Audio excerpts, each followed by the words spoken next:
Eh, saya hanya ingin menyampaikan paling tidak sekedar pengetahuan dulu. Pemerintah Saudi Arabia kalau sudah tanggal 5 bulan Zulhijjah ini itu langsung memberlakukan closing date.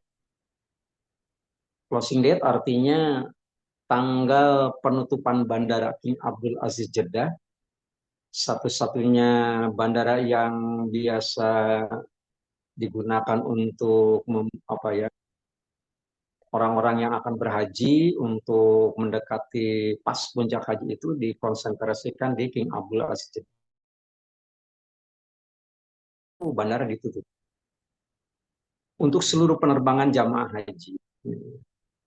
Karena ditutup, biasanya pukul 00 waktu setempat. Maka Bandara King Abdul Aziz Jeddah itu menjadi bandara terpadat di dunia. Itu rata-rata 5 pesawat mendarat per 3 menit. 5 pesawat mendarat per 3 menit, artinya kurang dari 1 menit itu sudah ada lagi pesawat yang mendarat. Betapa padatnya. Lewat daripada pukul 00, itu jamaah calon haji itu harus kembali ke tempat asal, ke negeri asal. Dan ini juga pernah dialami oleh jamaah dari Indonesia dulu beberapa belas tahun yang lalu, itu dari Juanda, dari Surabaya. Kecuali ada kecualinya apabila memang menggunakan visa diplomat itu biasanya diperbolehkan. Itu sudah ada konsensus gitu. Persoalannya adalah mengapa tanggal 5 itu bandara ditutup. Dalam artian orang-orang yang akan berhaji itu sudah tidak bisa lagi masuk ke Saudi Arabia. Nah, persoalannya yang sederhana sebenarnya. Dilihat dari pada ilmu fikih bahwa di Makkah itu diberlakukan fikih bermadzhab Hambali. Fikih bermadzhab Hambali itu eh, menentukan bahwa apabila siapapun orangnya, apabila sudah bermukim paling tidak 3 hari di Mekah, itu dinyatakan sebagai penduduk Mekah. Apabila sudah menjadi penduduk Mekah karena bermukim 3 hari, maka apabila mau melaksanakan ibadah haji kan harus berangkat dari mikot, mikot makani itu. Kemudian mikot makani, maaf, mikot zamani kan tanggal 8 sudah diberangkatkan. Puncak hajinya kan tanggal 9. Jadi kalau ternyata memang sekarang sudah ada di Mekah, maka dipastikan tanggal 8 itu sudah ada di Mekah. Maka dia cukup untuk mikot itu di tempat kediaman masing-masing. Dalam artian di hotel masing-masing, di maktab masing-masing. Ribetnya kalau ternyata memang orang tidak menggunakan mazhab Hambali, maka orang yang datang ke mau melaksanakan haji umpamanya dari mana, dari Jeddah itu masih lumayan dekat. Dalam artian Jeddah ke Mekah kan hanya 54 kilometer. Kira-kira Bogor Jakarta kira-kira. Tapi bagaimana kalau yang diberangkatkan pada gelombang pertama? Diberangkatkan dari Jakarta menuju Bandara Amir Muhammad di Madinah Al Munawwaroh, itu kan mikotnya di Zulhulaifah, di Bir Ali, itu 12 kilometer dari Masjid Nabawi. Itu jaraknya ke Mekah itu kan 495 kilometer.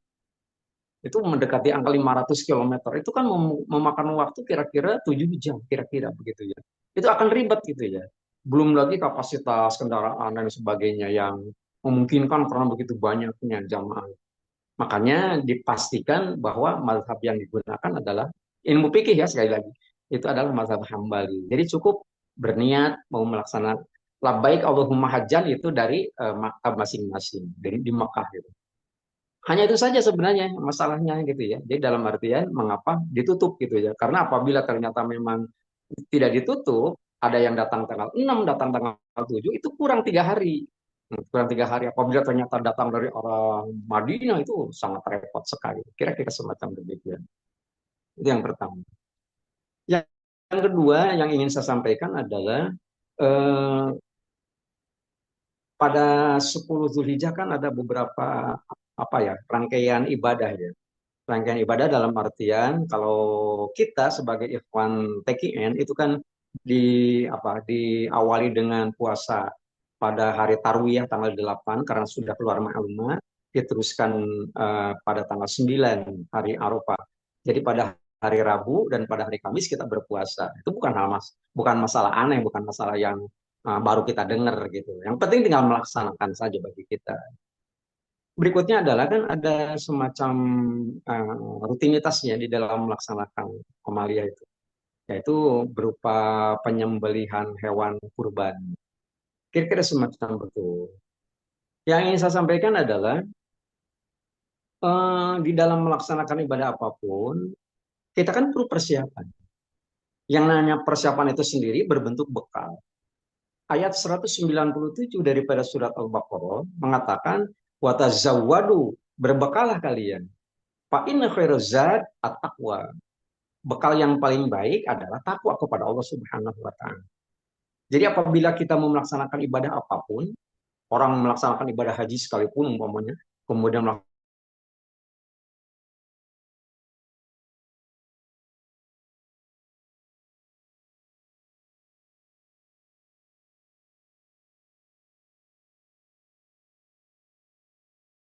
jadi parameter. Kalau kambing kira-kira kambing ukuran berapa, harganya berapa, sapi kira-kira ukuran berapa dan sebagainya tidak jadi parameter. Yang jadi parameter adalah takwanya kepada Allah Subhanahu wa taala. Ayat berapa ya? Ayat ke-27 ya, ke-27 daripada surat apanya? Surat Al-Maidah mengatakan layyana lallaha luhumuha wala dima'uha. Walakin yanaluhu taqwa minkum. Itu ya. Daging dan darah hewan sembelihan itu, hewan kurban itu tidak akan sampai kepada Allah Subhanahu wa taala. Yang akan sampaikan takwanya kepada Allah Subhanahu wa taala itu. Nah, jadi persoalannya adalah bagaimana kita mencoba untuk melihat dan memperbaiki, meluruskan, memperkuat takwa kita kepada Allah Subhanahu wa taala. Yang dibutuhkan kan itu, gitu ya. Takwa kan urusan hati. Jadi sangat jeli ya yang mulia pengarsa Abah mengapa harus membentengi semua para ikhwan itu dengan amaliah-amaliah yang semuanya berdasarkan takwa kepada Allah Subhanahu wa taala. Di dalam kasus ya kasusnya. Dosa pertama yang dilakukan manusia kan karena penyakit hati, karena penyakit hati. Habil dibunuh oleh kakaknya, kakak kandungnya, oleh Qabil, anak Nabi Adam alaihissalam. Itu kan persoalannya sederhana, karena penyakit hati. Penyakit hati di mana Qabil merasa sakit hati harus nikah kepada adik kandungnya yang satu kembaran dengan Habil. Kemudian eh, mana yang benar, mana yang salah dan sebagainya itu kan perlu melakukan satu pengorbanan. Pengorbanan yang dilakukan oleh Habil ternyata lebih bagus ketimbang yang dilakukan oleh Qabil. Ini kan bisa dapat kita baca ya, dapat kita baca di dalam di dalam Al-Qur'an surat Al-Hajj ayat yang ke-37 gitu ya kalimatnya. Begitu sederhana dan itu merupakan satu pedoman bagi kita. Innama yataqabbalullah minal muttaqin. Korban bentuk apapun itu yang akan diterima oleh Allah Subhanahu wa taala adalah orang-orang yang bertakwa kepada Allah Subhanahu wa taala. Landasan tidak takwa itu otomatis itu akan tertolak sama sekali. Kira-kira semacam demikian. Nah, mengapa ini menjadi sesuatu yang penting? Karena kalau kita perhatikan manasik tentang haji itu sendiri kan begitu banyak gitu ya, begitu banyak. Mengapa Abah sampai mengatakan eh, kalau orang belum ditawatin kemudian pergi untuk melaksanakan ibadah haji dipandang sayang karena apa? Karena memang tidak akan mengena kepada aturan main, gitu ya, aturan main. Kalau masalah teknis barangkali sudah banyak orang mengetahui ya. Semacam kalau kita umpamanya datang ke Masjidil Haram, kemudian As-Sudais umpamanya membaca pada waktu memimpin sholat, umpamanya yang dibaca adalah ayat-ayat yang paling favorit tentang haji. Wa iz bawwa'na li Ibrahim makanal baiti ala tusyrik bi dan seterusnya begitu ya. Karena apa? Karena di itu ada ketentuan gitu ya. Lil guroba atau tafdulu minan tawafil. Bagi orang bukan penduduk Mekah, melaksanakan tawaf sunat itu lebih penting, lebih baik nilainya daripada melaksanakan sholat sunnah. Gitu. Jadi begitu datang ke Masjidil Haram, tidak perlu untuk melakukan sholat sunat dulu, langsung aja tawaf, gitu, tawaf sunnah. Setelah saya itu baru melaksanakan ibadah sholat sunnah, nawafil. Kira-kira semacam begitu ya. Nah, berikutnya adalah eh, puncak haji kan wukuf, gitu ya. Nah, sementara kata wukuf itu sudah dibicarakan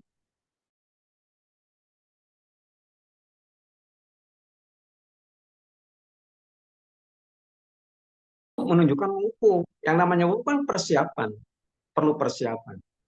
Kalau kita cermati gitu ya, setiap calon jamaah itu dibekali buku panduan. Buku panduan mulai dari apa berangkat dari rumah sampai sampai puncak haji gitu ya. Itu tinggal dibaca, tinggal dibaca. Maaf, bukan untuk tagnya ini pada umumnya gitu. Ini untuk kepentingan umum. Hanya sekedar pengetahuan sekali lagi saya katakan. Kalau TKN nggak usah diomongin apa-apa karena kita sudah terbiasa dengan binaan Abah gitu ya. Nggak usah ada yang dibaca, yang penting kita kopi ini sudah selesai. Itu paling paten semacam begitu. Itu mulai daripada tergelincir matahari, dikumandangkan azan, kemudian melaksanakan sholat zuhur berjamaah, kemudian disampaikan khutbah Arafah. Khutbah Arafah itu di tenda masing-masing biasanya, kecuali barangkali untuk yang ingin mendengarkan apa sih khutbah tingkat internasional itu tinggal datang ke Masjid Namiro. Masjid Namiro kan satu-satunya masjid di Arafah. Dan itu dipakainya hanya sekali dalam setahun. Karena tidak berpenduduk, nggak ada yang ngisi, ya paling hanya marbotnya aja gitu yang melakukan, yang mengisi kegiatan semacam begitu. Nah, jadi dipakainya setahun sekali. Jadi pada hari ke-8 dan hari ke-9 itu padatnya luar biasa. Itu biasanya khotbah di situ, yang dipancar luaskan ke seluruh dunia. Itu biasanya dipancarkan melalui 63 stasiun pesawat televisi swasta di dunia. Itu yang saya tahu semacam begitu. Itu yang khotbah biasanya guru besar di King Abdul Aziz University biasanya. Nah ini ternyata apabila kita baca itu setengah jam udah habis doa yang ada di dalam buku itu. Sisanya mau dipakai apa? Hmm. Puncak haji adalah Arafah. Sementara pada waktu kita ada di Arafah, itu waktu yang dipakai adalah hanya setengah jam apabila kita berpaku pada itu, pada doa yang ada di dalam buku. Sudah saya coba gitu. Sudah saya coba nggak lebih daripada setengah jam gitu. Maaf, alhamdulillah gitu ya, saya dulu berhaji itu tahun 2004 sampai 2013, 8 tahun ke sana. Itu dihitung-hitung biasa-biasa aja semacam begitu. Tapi ternyata memang lebih banyak nganggurnya, lebih banyak nganggurnya. Nah, jadi kalau ternyata Abah sudah mengarahkan kita bagaimana caranya melaksanakan amaliyah berhaji itu karena memang yang dibutuhkan hanya yang disampaikan oleh pengarsa Abah, gitu ya. Apa yang disampaikan oleh pengarsa Abah? Coba kalau kita perhatikan. Faiza qadaitum manasikakum fadhkurullah. Apabila kalian sudah selesai melaksanakan ibadah, itu nggak ada pekerjaan kecuali fadhkurullah, berzikir kepada Allah Subhanahu wa taala. Coba kalau kita perhatikan, itu kan zikir itu terkadang hilang, bahkan terkadang memunculkan persoalan yang berlawanan dengan zikir. Ini pengalaman, pengalaman saya waktu di lapangan. Kira-kira semacam begini. Tahun 2004 untuk pertama sekali diberlakukan sistem tarodudi. Tarodudi itu shuttle bus.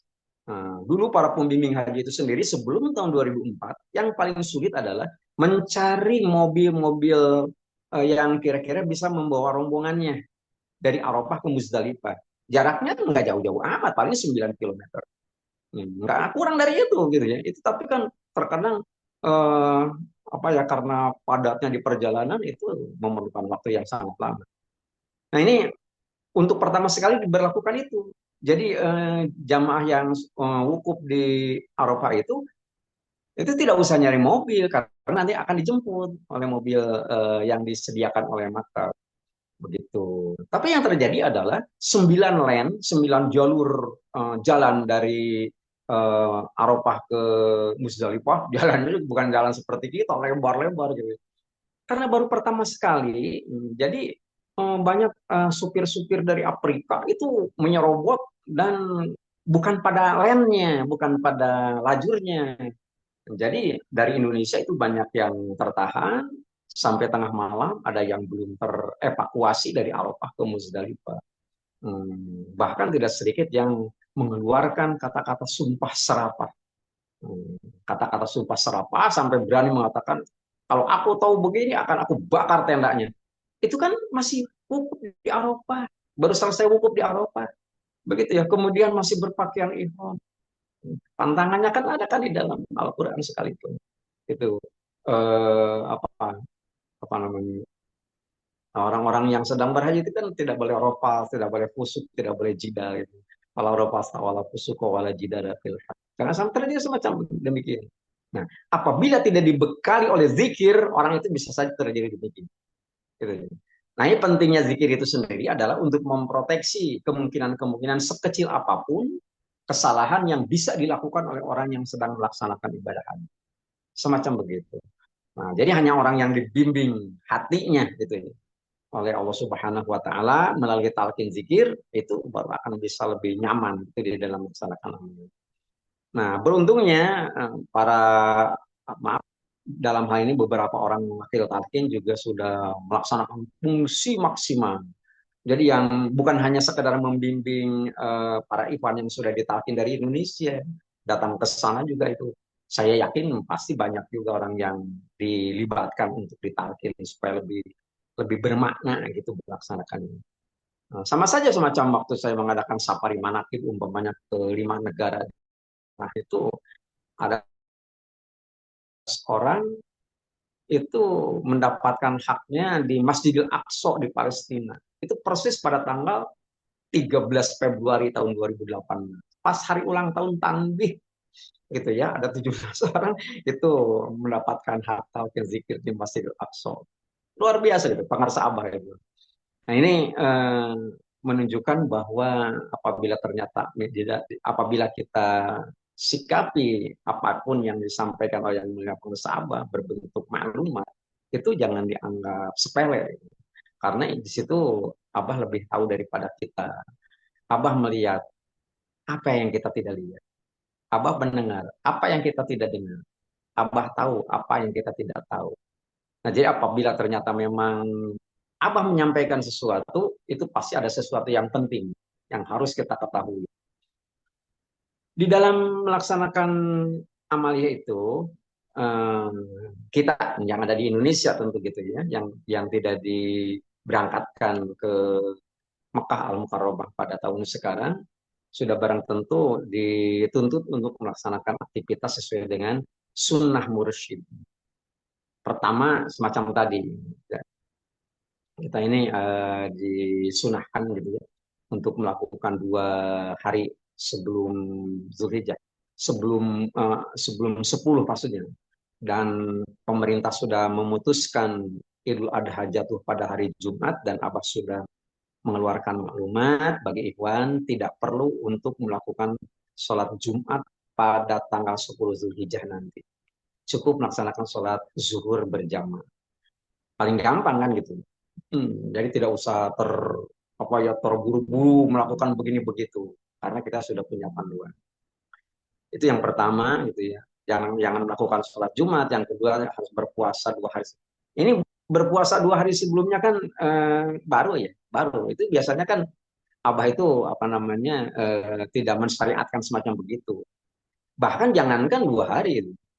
Ini kan baru beberapa bulan ya.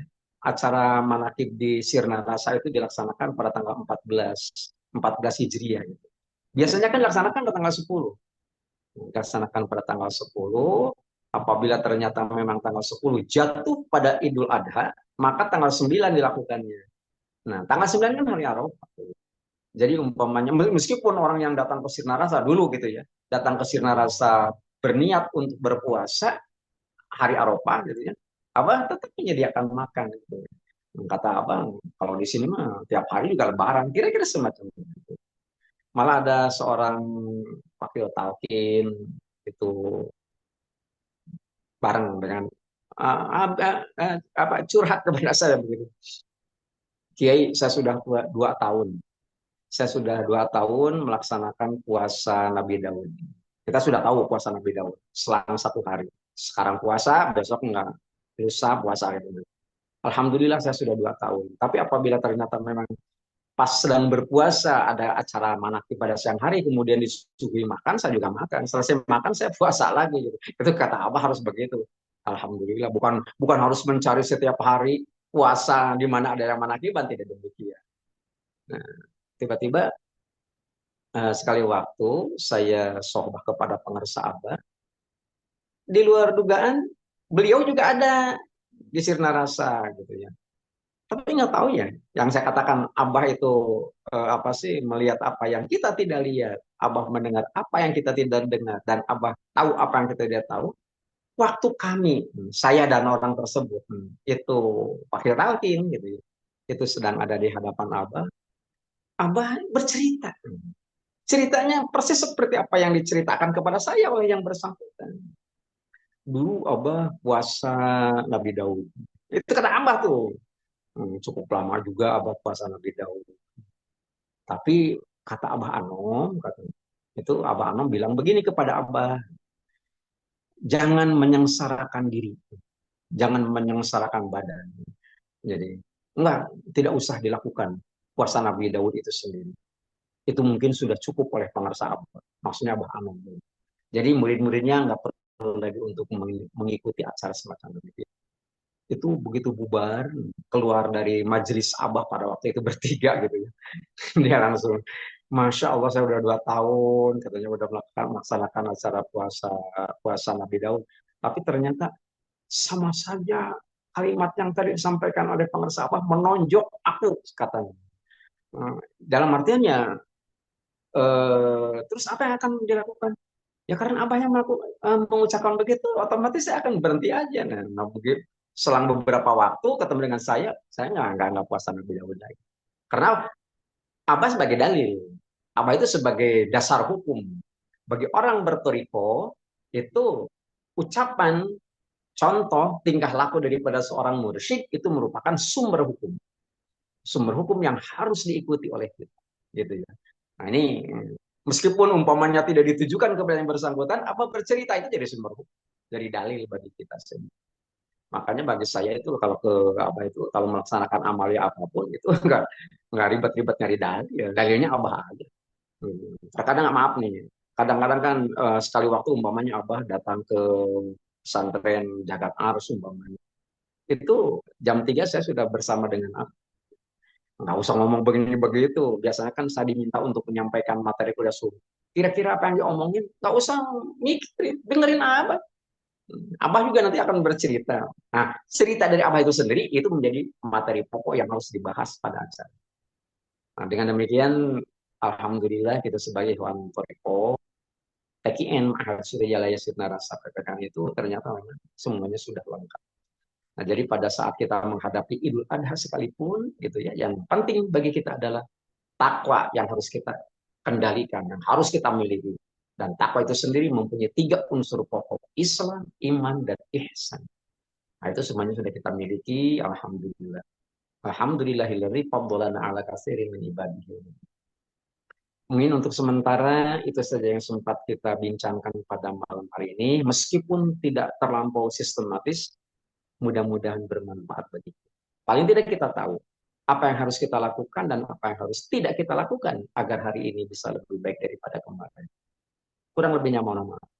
Mengamini doa paten yang mulia pengersa. Allah berkahi semuanya. Allah berkahi segalanya. Allah berkahi selamanya dengan karunia guru agung yang mulia pengersa Abah Aus Al-Fatihah. A'udzubillahi minasyaitonirrajim. Bismillahirrahmanirrahim. Alhamdulillahirabbil alamin arrahmanir rahim maliki yaumiddin. Iyyaka na'budu wa iyyaka nasta'in ihdinas siratal mustaqim siratal ladzina an'amta 'alaihim ghairil maghdubi 'alaihim waladdallin.